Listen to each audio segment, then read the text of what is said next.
بسم الله الرحمن الرحيم الحمد لله والصلاة والسلام على رسول الله أما بعد السلام عليكم ورحمة الله وبركاته hurmatli ustozlar va qarindoshlar bugungi tafsir darsimiz Baqara surasi 135 oyatdan 142 oyatgacha A'udhu billahi minash shaytonir rojim Bismillahir rohmanir rohim وقالوا كونوا هدى أو نصارى تهتدوا قل بل ملة إبراهيم حنيفا وما كان من المشركين قولوا آمنا بالله وما أنزل إلينا وما أنزل إلى إبراهيم وإسماعيل وإسحاق ويعقوب والأسباط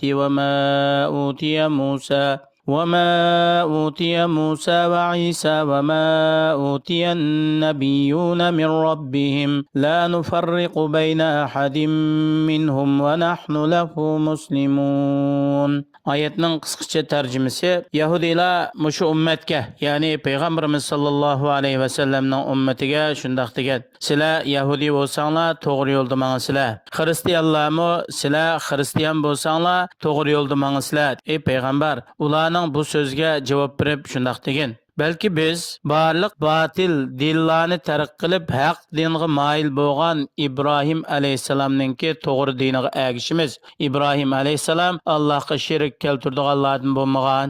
Ey mu'minlar, Yahudi va xristianlarninki asossiz batil chaqiriqiga shundoq javob beringlar. Biz Allohga iymon etdik. Alloh subhanahu va taolo bizga nozil qilgan Qur'oni Karimga iymon etdik va İbrahim alayhisalomga, uning o'g'illari İsmoil alayhisalom, Isoq alayhisalom, Yaqub alayhisalomga nozil qilingan sahifalarga iymon etdik. Ve Yaqub aleyhisselamның avlodlaridan bo'lgan payg'ambarlarga nozil qilingan sahifalarga, kitoblarga iymon etdik. Alloh subhanahu va taoloninki Musa aleyhisselamga ato qilgan Tavratga, Isa aleyhisselamga ato qilgan Injilga iymon etdik. Biz Alloh subhanahu va taolo barliq payg'ambarlarga ato qilgan kitoblarning hammasiga ishondik, iymon etdik. Biz ularning ba'zisiga ishonib, ba'zisini inkor qildigan va ularning orasidan hech birini ayırıtıdığan bundaq kişilerden emasmiz. Biz hiçbirini ayırmasdan hammaga ishonamiz. Biz yalğız bir Allah'a baş egguchi ve Allah'a boysunğuchidurmiz. فإن آمنوا بمثل ما آمنتم به فقد اهتدوا وإن تولوا فإنما هم في شقاق فسيكفيكهم الله وهو السميع العليم صبغة الله ومن أحسن من الله صبغة ونحن له عابدون. Agar Yahudilar va Nasaralar va ularning g'ayridagi mushriklar sizlarga o'xshash iymon etgan bo'lsa, haqiqatan bular Alloh rozi bo'ladigan to'g'ri yo'lga erishgan bo'ladi. Agar ular iymondan yuz o'risa, ya'ni payg'ambarlarning hammasini inkor qilish yoki ba'zisini inkor qilish sababidan haqiqatan bu ularning orasidagi ixtilof va dushmanlikdan iborat. Ey Allohning payg'ambari, sen bearam bo'lmag'in, qayg'urmag'in. Haqiqatan Alloh subhanahu va taolo ularning sana yetkazgan aziyatlariga Alloh sana o'zi kifoya qiladi. Ularning yomonligidan Alloh seni cheklaydi, muhofazat qiladi. Ularga qarshi Alloh subhanahu va taolo sana yordam beradi, g'alaba nusrat ato qiladi. Allah subhanahu wa ta'ala ularning so'zlarini anglag'uchidir, ularning qalbiga yo'shirgan niyatlari va ish faoliyatlarini bilib tug'uchidir. Allah subhanahu wa ta'ala sizlarni yaratgan Allah'ның dinini lazım tutunlar. Yani kalbinlardan, ameliyatinlar bilan bu dinni lazım tutunlar. Allah'ның dinidinmi bunday güzel dini yok. O insonninki sağlam tabiatiga muvofiqdir. Insonga manfaatlarni keltirdi, insonni buzuqchilikdan to'sidi va yolg'iz bir Allohga hech narsani shirik keltirmaymiz danglar. Qul la tuhajjunana fillahi va huwa robbuna va robbukum va lana a'maluna va lakum a'malukum va nahnu lahu mukhlisun. Am taquluna inna Ibrahima va Ismaila va Ishaq وإسحاق ويعقوب والأسباط كانوا هودا أو نصارى قل أأنتم أعلم أم الله ومن أظلم ممن كتم شهادة عنده من الله وما الله بغافل أما تعملون. Ey Allah'ın peygamberi, yani ahli kitaplarga aytqinki, sizlar Allah to'g'risida va Allohning dini to'g'risida biz bilan jidallashamizlar, munozirlashamizlar. Sizlarningki dininglarningki ilgir bo'lishi va kitobinglarning bizga tushgan, ya'ni Qur'oni Karimdan ilgir nozil bo'lganligi bu sizlarga hech bir foyda manfaat yetkazmaydi. Alloh subhanahu va taolo hammanglarning Robbimiz. Alloh subhanahu va taolo sizlarga ham xos emas.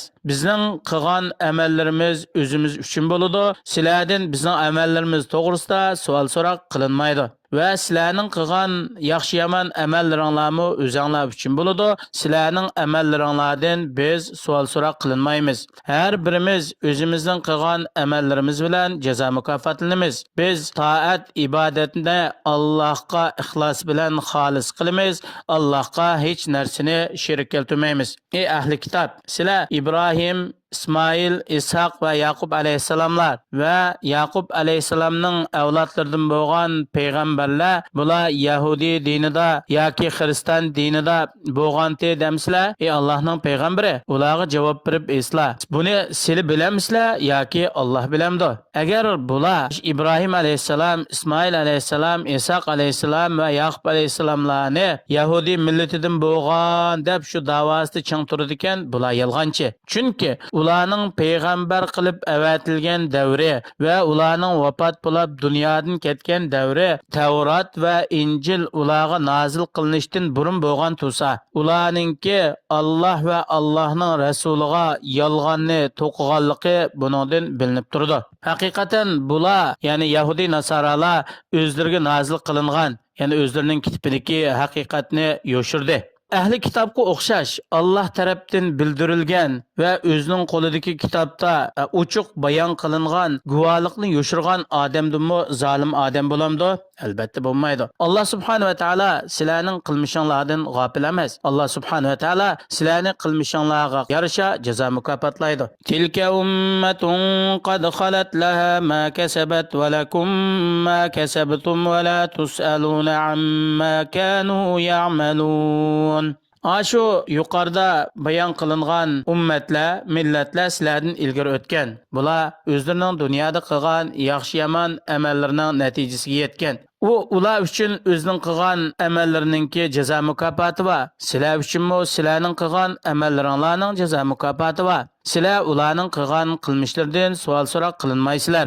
Ularmi sizlarning qilmishlaringlardan, amallaringlardan savol so'roq qilinmaydi. Hech qanday bir odam boshqalarning xatoligi, gunohi sababidan jazolanmaydi va hech qanday bir odam boshqalarningki qilgan yaxshi amallari bilan manfaatlanmaydi. Balki har biri o'zining ilgir qilgan amallariga yarasha jazo mukofotlanadi. Yuqoridagi oyatlardan ilinadigan foydalar: birinchisi, ahli kitobningki, ya'ni Yahudi nasaralarningki bular biz haqning ustida degan davosining batil ekanligi. Chunki bular Allohning payg'ambari Muhammad alayhisalomga va Muhammad alayhisalomga nozil qilingan Allohning kitobiga kafir bo'lganlikdan ularga biz haqning ustida degan so'zning hech qanday bir foydasi bo'lmaydi. Allah subhanahu wa ta'ala dinni bo'yoq degan ism bilan atadi. Nima uchun desa, dinning amallarining oshkor bo'lganligi va uning musulmonning ustidagi belgilari bo'lganlikdan. Qandaqki kiyimni bo'ysa, kiyimda bo'yoqningki rangi ta'siri oshkor bo'lganga o'xshash.